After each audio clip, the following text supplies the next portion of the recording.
And I'm going to be very real here. Today's game was another Steph White disaster class. Like, Steph White has been bailed out by Caitlin Clark on quite a few occasions. Like, she is getting bailed out by Caitlin. She got bailed out by Caitlin and Aaliyah Boston today. This was a coaching disaster class. Like, that's the only way I can describe it. This was a horrendous coaching game. Like, you're up big.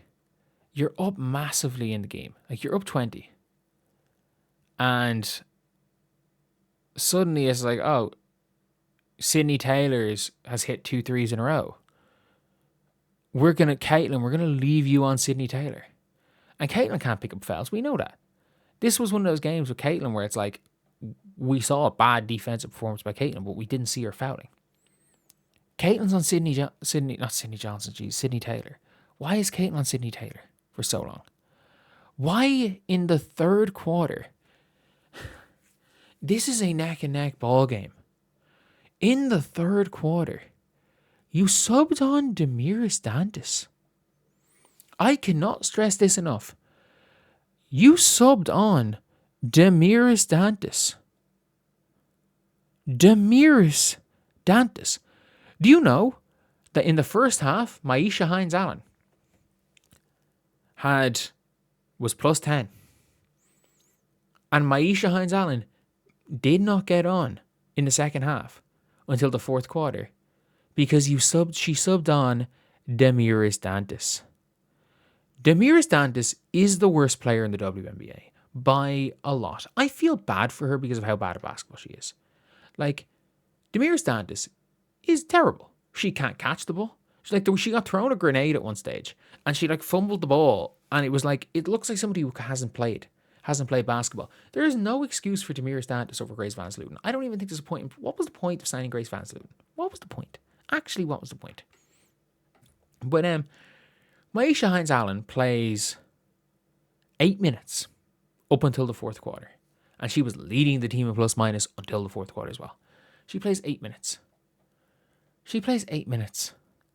Like, explain to me how going into the fourth quarter, Maisha Hines-Allen has played less minutes than KK Timpson and Monique Billings. And why does she keep starting Monique Billings? Just cut your losses. She's terrible. Like, she's actually terrible. You subbed her off twice after 2 minutes. She's just terrible. She is terrible. She's had one good game this season, and in that good game was because she ran in open layups from catching Caitlin Clark's passes. She's terrible.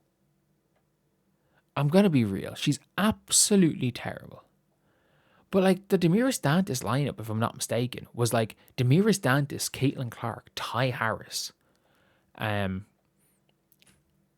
Raven. I don't think Raven was on the floor. KK was on the floor. It was KK, Dantas, Ty Harris, Caitlin, and fucking, maybe it was Kelsey, maybe it was, I don't even know who it was. Down the stretch, oh my God, thank you so much for the $50. Caitlin gets all the accolades, but EB had her career high tonight and deserves praise. Aaliyah Boston was incredible. Glad you're making so many Olivia Miles videos. Second channel, she's gone wild. CC with the legs leaves different. I agree with that so much. Thank you so much, Chris, for the $50. Really, really appreciate that. You don't know how much that means. Thank you so much. But yeah, it's one of those things where, she subbed off Kate.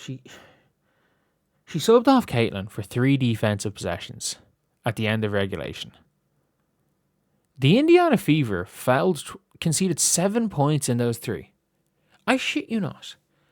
The Indiana Fever conceded 7 points in 3 possessions, over 2 points per possession, when they sub on the quote-unquote defensive lineup. It's never worked. And in overtime, she just didn't coach.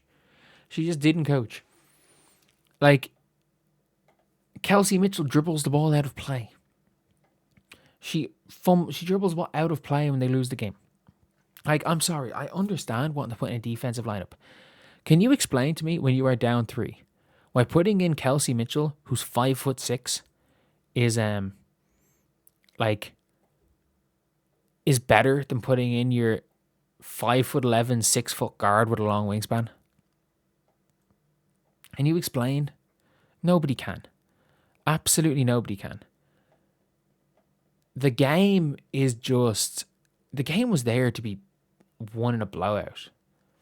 And I just don't, like, even in the first quarter, the Indiana Fever, for the first quarter, for overtime, and the first, fourth, and overtime, ran Caitlin Clark to Aaliyah Boston pick and rolls. What were their plus minuses in those quarters? So in the first quarter, they won by, so at the end of the first, they were up 13. To start the fourth, they were down. They're down to start the fourth. So they're down 6. So they're down 6 and win by 8. So that's a plus 14. In the 3 periods where they ran heavy pick and roll, they were plus 27. But in the second quarter, Steph White went back to, this is Kelsey Mitchell ball. This is Kelsey ball. Like, Caitlin, by the way, took one shot. When they came back from down 19, Caitlin took one shot in that period of time. She took one shot. And you know who was on the bench at the end of the quarter? So the Indiana Fever I'm pretty sure they had a 4-point lead. So the Fever have a 4-point lead. I think Caitlin gets subbed out. And suddenly, by the time Caitlin comes back in, they're down 6. They're down 6. They have a lead. I don't even know if it was 2 or 4. But they're down 6. This team can't function without Caitlin Clark on the floor.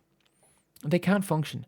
And the problem is that you're talking about how Raven Johnson needs to push the pace. But Raven Johnson doesn't. When the other team went zone, Stephanie White, I don't think people understand. Stephanie White doesn't, the Fever don't have a zone offense. They actually don't. They do not have a zone offense. They go 4 high, they go point guard, they run 4 across the top, Caitlin passes to whichever one of the bigs isn't being guarded by the big coming up, runs to the corner, and then they just are like, what the fuck do we do now? They don't have a zone offense. They don't have anyone cutting, they don't have anyone moving, they don't have anyone screening. They don't have a zone offense. They don't set screens on the edges of the zone. They don't actually have a zone offense. I don't think people understand. The Indiana Fever, over the last 2 years, don't have a zone offense. The New York Liberty, again, killed the Fever because of it. They killed the Fever because of it. All you have to do against the Indiana Fever is play zone. And Chicago Sky not going for zone, going to a zone the second half, lost them the game. It lost them the game. It literally lost them the game. And it's annoying. It's annoying watching it. It's annoying seeing it. It's just so annoying. Just all around. Watching bad game management. Not under a refusal to go with what's working. And an insistence on, no matter how much we are ahead, our job is to get Kelsey going. No. If Kelsey's cooking, you can give the ball to Kelsey Mitchell. Don't get it twisted. If Kelsey's cooking, you let Kelsey cook. But your job is ideally, your first option is to get these two going. Because if you get these two going, you're going to beat a lot of teams. You're going to beat an awful lot of teams. But yeah, it's just frustrating watching. It's frustrating watching how this team's coached. It's frustrating watching how this team is playing tactics-wise versus how this team actually can play. Like, there are flashes.